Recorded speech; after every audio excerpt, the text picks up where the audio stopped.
భద్రాద్రి కొత్తగూడెం జిల్లా మణుకూరు మండలం పగిడేరు గ్రామం ఎస్టీ కాలనీలో ఒక దారుణం చోటు చేసుకుంది. ఇది గ్రామ ప్రజలలో తీవ్ర భయభ్రాంతులు రేకెత్తించింది. మద్యం మత్తులో ఉన్న ఒక కొడుకు తన కన్న తండ్రిని హత్య చేసిన ఈ సంఘటన మానవత్వం ఎలా క్షీణించిపోతుందో తేటతెల్లం చేస్తుంది. గ్రామస్తుల వివరాల ప్రకారం కొరస బుచ్చయ్య అనే వృద్ధుడు గ్రామ శివార్లోని పత్తి చేలో ఉన్నప్పుడు అతని కొడుకు సూర్యనారాయణ మద్యం సేవించి మత్తులో ఉండగా ఈ ఘాతుకానికి పాల్పడ్డాడు. సూర్యనారాయణ మద్యం బానిసై ఏం చేస్తున్నాడో తెలియని స్థితిలో తండ్రిపై ఈ ఘోరాన్ని సృష్టించాడు.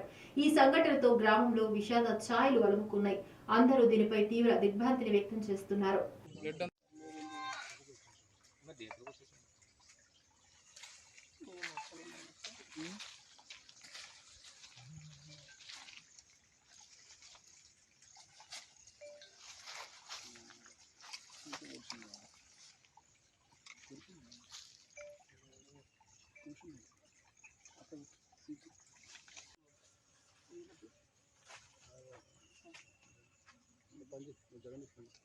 పర్వాలేదు, మీకు ఫోన్ చేసిన సార్ చెప్తాను. ఇక మీరు ఒకటే ఫోన్ తీసుకొని